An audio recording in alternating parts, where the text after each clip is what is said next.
मन को सोचे ते कर प्राणी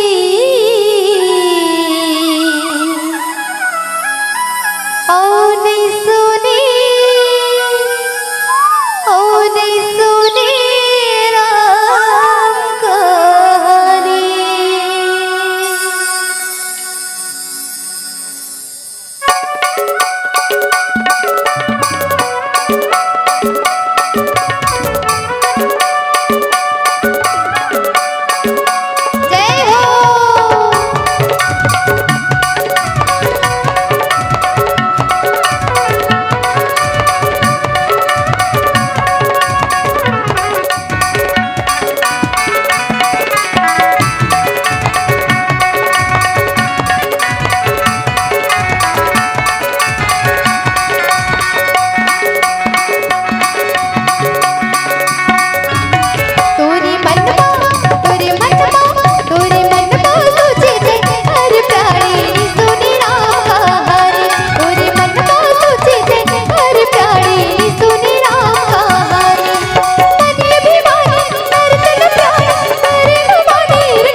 और देखो भैया, बहुत ही सुंदर सौभाग्य की बात है कि आज हम सब लोग आपके पावन ग्राम किरनाव में प्रभु परमात्मा रामचंद्र जी के आनंदमय कथा में डुबकी लगाए के अवसर प्राप्त हुई से आप सबके बीच में कथा सुने और सुनाए के अवसर प्राप्त हुई से भैया। अब ऐसा अवसर कब प्राप्त हुई भैया? जब हम मानव रूपी जीवन में प्राप्त करे हैं तब, है ना? पता नहीं पिछले जन्म में कौन से का अच्छा कर्म कर रहे हैं जेमा हम सब लोग मानव रूपी तन प्राप्त हो है। तो अब ऐसा ही मानव रूपी तन प्राप्त करे हैं तो जीवन में कुछ अच्छा कर्म कर लें जेकर से ये जीव है वो सेवले मिल जाए।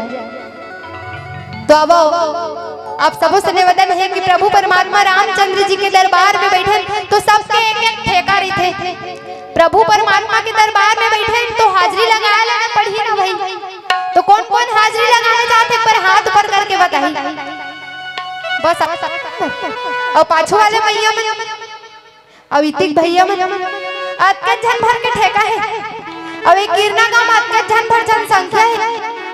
और गांव छतौत ले बड़े हवे किरना गांव नहीं भैया, छतौत गांव बड़े है नहीं। और अतके जनसंख्या हवे और हमार गांव जाग देखो पूरा पंडाल भरे थे कचाकच। तो ऐसे नहीं होना चाहिए। आओ जन भी आए हो, बहुत ही सुंदर सौभाग्य की बात भाई कि प्रभु परमात्मा राम के दरबार में है।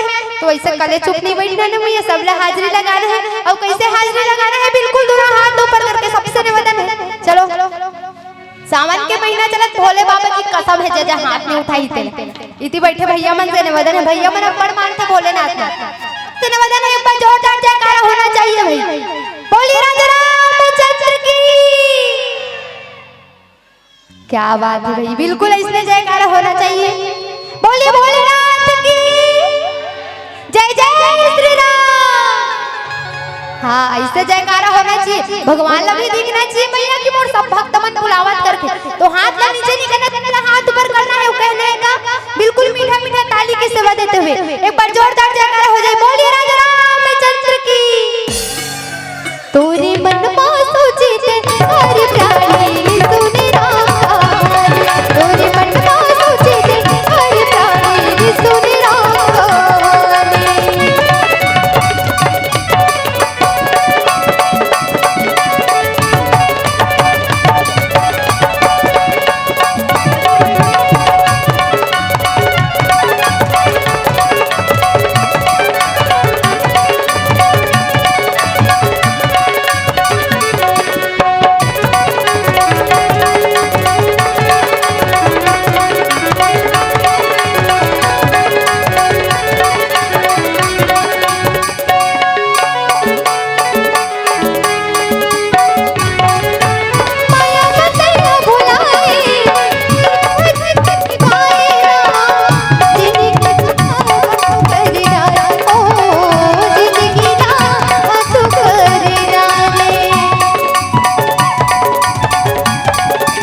अगर आपको हमारा ये वीडियो पसंद आया हो तो लाइक, कमेंट और सब्सक्राइब ज़रूर कीजिए।